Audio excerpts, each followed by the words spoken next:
So how do you make sourdough pizza with the pizza app? In a previous video, I talked about Poolish and how it's different from sourdough. But what exactly is a sourdough starter, and how do you use it to make pizza? Well, that's what we're going to find out today. Before commercial yeast existed, all dough was naturally leavened with sourdough. Bakers didn't have packets of instant yeast. They relied on wild yeast and bacteria to ferment their dough. This method has been used for thousands of years and gives the dough its unique flavor and texture. And now, with sourdough making a comeback, more and more people are keeping a starter at home for baking bread. But if you can make bread with it, can you make pizza too? Absolutely. This time, I'm making three 12-inch pizzas, about 285 grams each. Since the dough always ends up a little lighter after fermentation, I set the app 5 to 10 grams higher to compensate. I'll roll with 3% salt, 2.5% olive oil for a crunchy crust, 62% hydration, and 23 hours of fermentation at room temp. And here comes the trick. To use your starter, go to Yeast Type and simply select LSD, Liquid Sourdough Starter. As you'll see, the app calculates the exact amount of starter based on fermentation time and temperature to get the best result. It's that simple. No need to set up old dough or autolysis. So after tuning the app, I measured out 15 grams of salt and dissolved in the 200 grams of warm water. Melting the salt in the water really helps to improve the dough strength. If you have not seen my video about it, it's worth to check it out. Once the salt was dissolved, I let the solution chill in the freezer for an hour. I prefer a 1:3 ratio of cold water to ice. This way, as the ice melts, it gradually hydrates the dough while kneading. So, the total amount of water was 310 grams. Then I measured out 504 grams of flour, 13 grams of olive oil, and around 14 grams of sourdough starter. For this recipe, I'm using Caputo Cuoco flour. This one is on the stronger side and works great for most pizza and bread recipes. First, I poured the icy, salty water into a bowl, then added the starter and dissolved it in the water, then added the olive oil. After that, I gradually added the flour, incorporating it with a hand mixer. I prefer using a hand mixer at this stage. It's a great way to mix the dough without overheating it. As I mixed, the dough slowly warmed up, the ice melted, and hydration increased little by little. After 12 minutes of mixing, the ice fully melted and I switched to hand kneading. From here, the warmth from my hands helped bring the dough up to temperature. To go from 8 degrees Celsius to 23 degrees Celsius, it took about 15 minutes of kneading. Using ice-cold water gives you more control. It lets you develop gluten and dough strength without the risk of overheating. This method works with any cheap mixer or even fully by hand. The golden rule: stop kneading when the dough reaches 23 to 25 degrees Celsius. Sourdough is a fascinating thing. It's not just an ingredient. It's a living culture of wild yeast and bacteria that needs regular feeding to stay active. Think of it like a tiny ecosystem in a jar, constantly fermenting and evolving. Unlike commercial yeast, which gives you predictable results every time, sourdough can be a bit unpredictable. Its strength depends on how often you feed it, the temperature, and even the type of flour you use. Some bakers have been keeping their starters alive for decades, or even centuries, passing them down like family heirlooms. If you want to make your own starter, there are plenty of recipes out there. Just pick the one that fits your needs best. Some take just a few days, while others develop more complexity over time.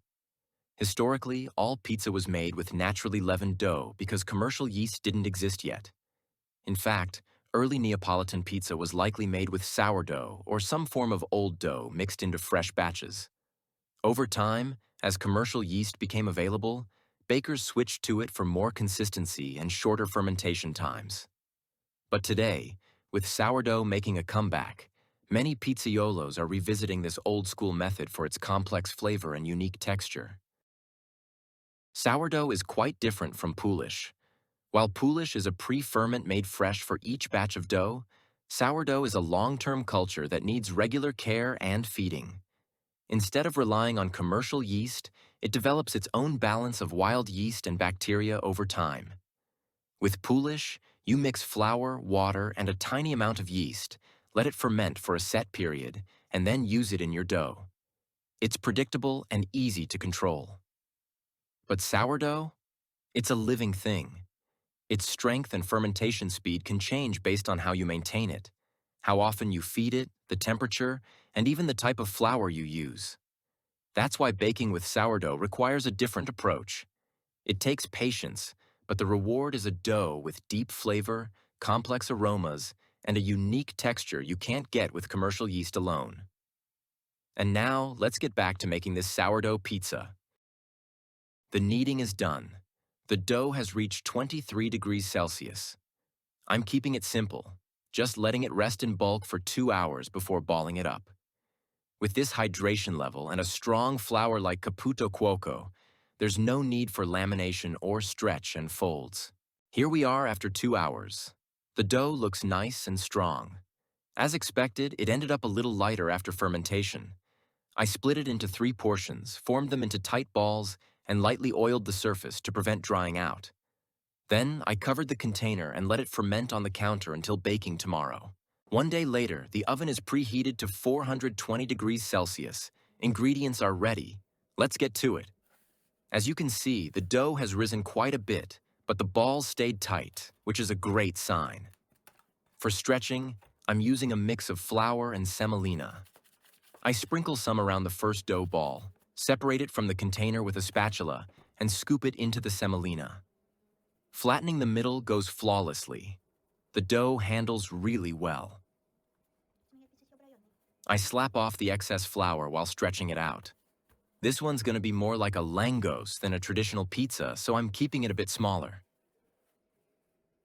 First, I brush on a mixture of smashed garlic and water, then drizzle some olive oil to weigh down the middle. It's ready for the oven. During baking, the center tends to puff up. Some use ice cubes, a baking pan, or just olive oil to keep it flat. Sometimes, lifting up the side of the dough and letting the trapped air escape helps when the middle starts to rise. Now, langos is a Hungarian flatbread, usually deep-fried, but originally it was baked in an oven using leftover bread dough. In that sense, it has a lot in common with Italy's pizza bianca, which is also a simple oven-baked dough without sauce or heavy toppings. Both come from the tradition of using up extra dough, turning it into something quick and delicious. In Hungary, langos is typically brushed with garlic oil, then topped with sour cream and cheese. Though some people add onions, bacon, or even ham. The toppings might sound unusual if you're used to pizza, but trust me, they work incredibly well. It's super easy to make, especially if you're already baking pizzas, so definitely give it a try. Now let's bake one more pizza. Check this out.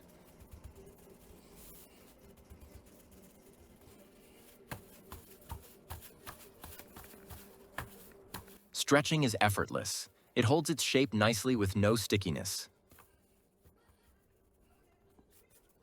Elastic but not rubbery, just perfect.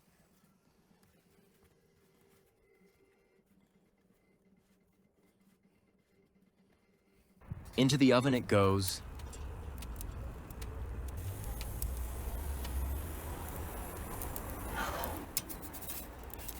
And look at that rise. Beautiful crust development. The bottom is baking evenly, and the top is getting some great color.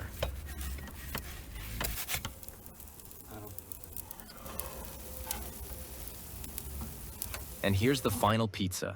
Let's cut into it. Listen to that crunch.